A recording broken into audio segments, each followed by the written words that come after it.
If you're new to anime fighters, or fighting games in general, welcome to my Dragon Ball FighterZ beginners tutorial. In this tutorial, I'm going to be going through the very basics of Dragon Ball FighterZ in order to give you what you need to start your journey with this game. Now, getting started with notations. Now, in Dragon Ball FighterZ, we use numbers to correspond with the different directions on the D-pad when writing down combos. So, for example, 2 is down, 6 is forward, 8 is up, and 4 is back. 5 just means neutral, which means you're not pressing any directional button. Now, if this doesn't make sense to you, just have a look at a keyboard's number pad and it will make perfect sense. So moving on into the attacks of the game. So as you can see on screen, square is your light attack or L, triangle is medium attack or M, heavy attack or H is circle, and special attack is X or S. For the most part, special attack are just projectiles, and with different notations you can do different special attacks. Dragon Rush is R1, Super Dash is R2, and your 2 assist buttons are L1 and L2, or Assist 1 and Assist 2.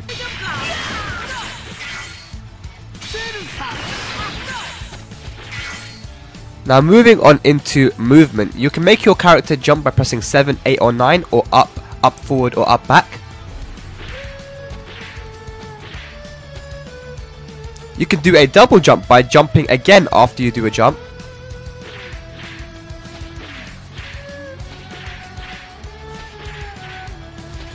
You can do a super jump, which will put your character really high by doing down into a jump.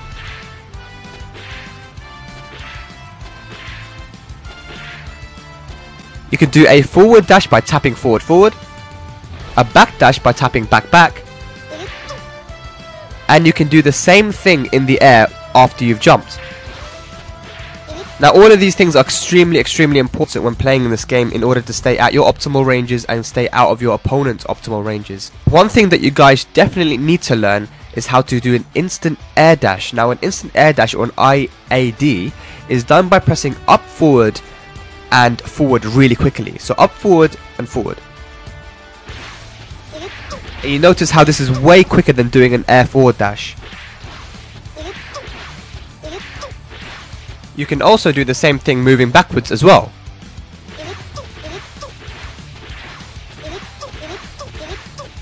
Now moving on into tagging, also known as change. There are 2 ways to tag out to your other characters. One way is to hold down either of the assist buttons.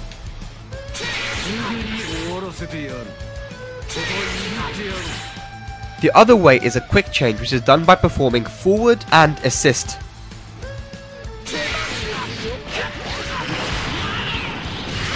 And as you can see there, it also on hit will give you an opportunity to get a combo. Now, quick change is a little bit more risky than a normal change because you're not in a state of blocking. In the case of a normal change, you can actually hold back while you're changing, and your character will come in while you are blocking. Now let's talk about auto combos. Now, auto combos are what make this game extremely accessible for new players. They are done by mashing either light attack or medium attack. For example,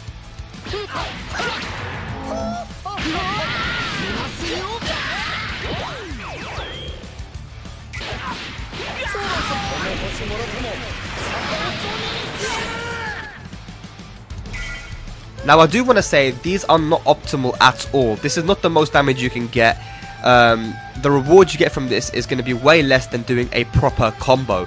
So I still would say make sure you learn proper combos and don't rely on auto combos. Now moving on to the health gauge. Now the health gauge, as you can see, when you have 100% health, every character starts with a green health gauge. However, as soon as you start taking damage, that will turn to yellow.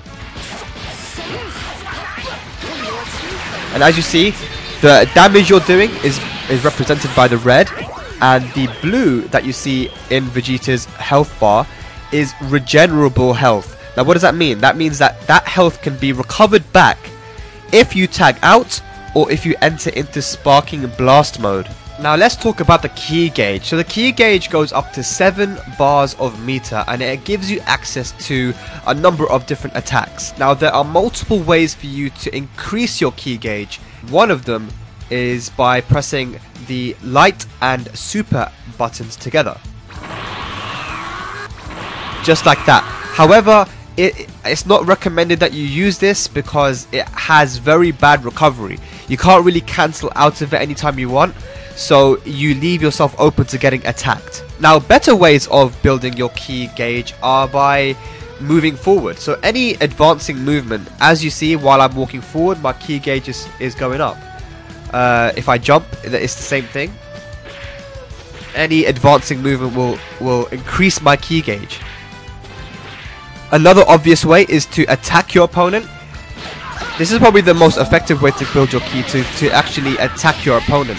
You see how much meter is built. And actually, as you see from Vegeta's side as well, on his ki gauge, when you get hit as well, you do also build meter. Now let's talk about the wake up system after you've been hit. You can wake up in the air and on the ground differently depending on what buttons you press. In the air, if you hold down either light, medium or heavy and hold back, you will do a back roll in the air. For example,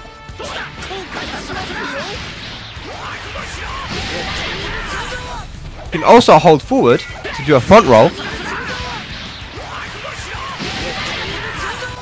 and then you can hold down as well to go down really quickly to the floor.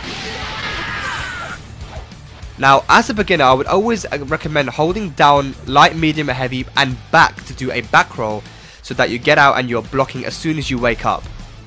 Now, on the floor, it's a lot easier to wake up. All you have to do is press the direction that you want to go in when you wake up. You don't have to press light, medium, or heavy at the same time. For example,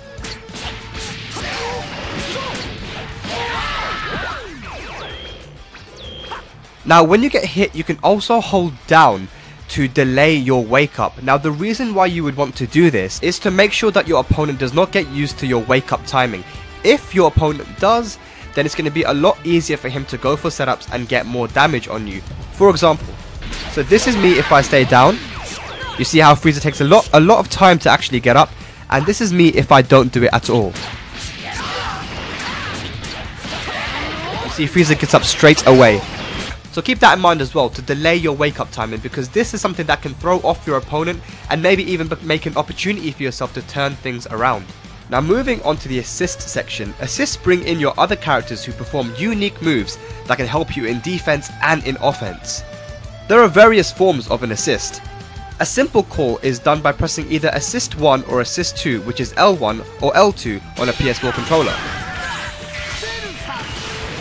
Bear in mind, however, that when you're doing this, your assist character is vulnerable to getting hit and comboed for full damage. Now, one way of using the assist mechanism is in combos. Now, this will allow you to extend your combos to get some big damage. For example,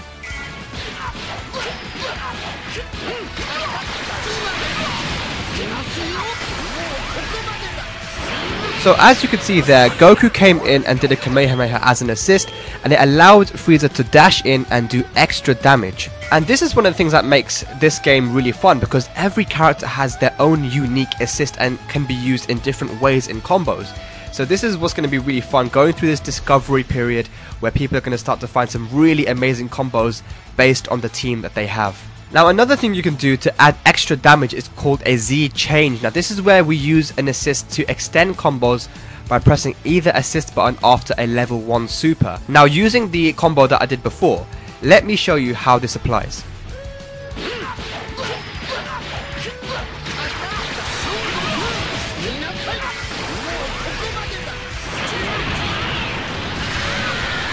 So you see there, Goku comes in at the end and does a Kamehameha after my Frieza level 1 super. All I did is I pressed L1 and Goku came straight in and gave me that extra damage. Now, the last thing I want to talk about in the assist section is guard cancelling. Now, guard cancelling costs 1 bar of meter and is performed by pressing forward and assist. If you press it while you're in block stun, one of your characters will come out and release the pressure and return you back to the neutral. For example,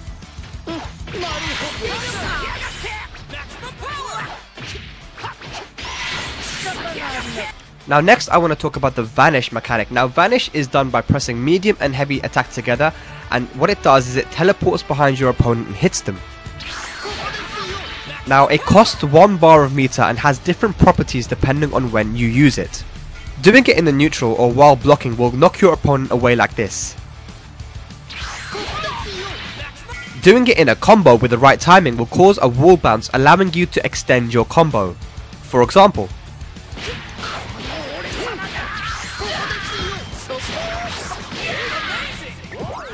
just make sure that you're not too late on it in a combo or you will not get the desired wall bounce. One of the great things about the Vanish mechanic is that it will teleport behind your opponent no matter where you are on the stage. Now moving on into the Dragon Rush. Now Dragon Rush is this game's throw, which is universal to all characters. It's done by performing light and medium attack together, or R1 for short on the PS4 controller. Now Dragon Rush rushes at your opponent and allows you to get a full aerial combo. For example,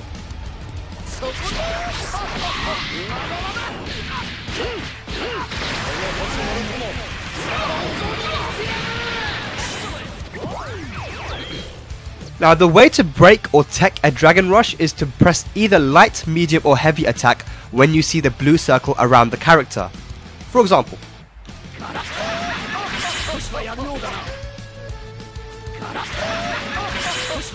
so as you can see, when you press either medium, light or heavy attack to break the Dragon Rush, what happens is you guys fight each other and then return to a neutral state. No one takes any damage. Now one last point to add is if you tap either of the assist buttons after performing Dragon Rush, it will force your opponent to switch character, which is really useful if they have a lot of regenerable health or have a very problematic assist. So keep that in mind too. Now let's talk about the Super Dash. Now Super Dash is a universal attack in which the character will launch themselves to the opponent and hit them for a full combo. It's performed by pressing heavy and super attack or R2 on the PS4 controller for short. For example,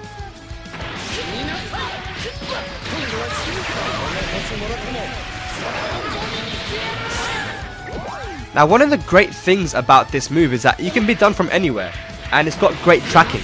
It will track to the opponent no matter what they're doing. It's like a homing move. Another great thing about it is that it goes through projectiles.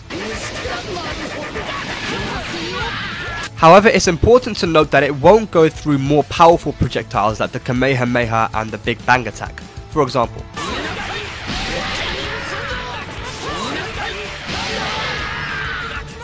the Super Dash can also be performed after a heavy attack by just mashing heavy attack again rather than having to press heavy plus super or R2. For example,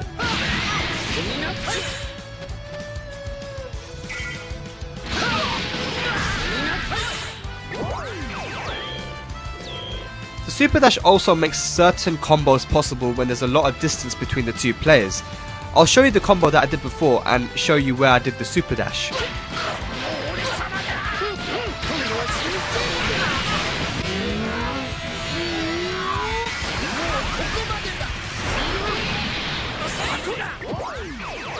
And finally, the last thing we're going to talk about is the Sparking Blast mechanic. Now Sparking Blast is performed by pressing light, medium, heavy and super together, or R1 and R2 on a PS4 controller. This provides your character with a red aura, in which for a limited time, your character deals 10% extra damage, recovers blue health and has access to more movement options. The Sparking Blast is indicated by the spark symbol under the health bar.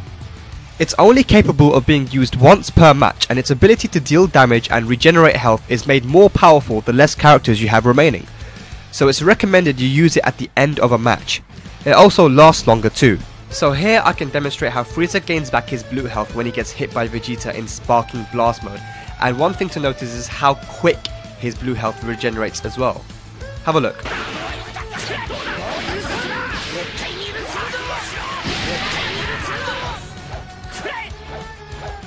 And the last thing to demonstrate is the movement options that you get when you are in Sparking Blast mode. So one of the things you get is that all normals can be cancelled into a jump even on block. So for example, if I do a down light, I can't actually jump after it. But once I'm in Sparking Blast mode, I do down light, boom, I can jump. Same with down medium and all normals really. Another thing that's super important about Sparking Blast mode is the Vanish. So we went through Vanish before. You hold down medium and heavy and it attacks the opponent from behind, as you saw there. However, in Sparking Blast mode, if you hold down the 2 buttons, medium and heavy, it will just teleport behind the opponent, just like in Budokai. So this is super important because it's an easy way to get in, no matter where you are on the map.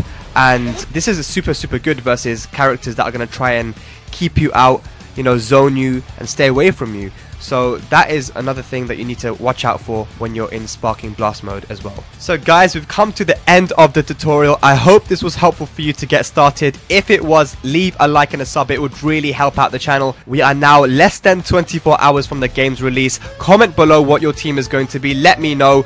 Take that team. Go meet Master Roshi at Kame House. Master Roshi! And yeah, I've been Spag. And until next time, peace!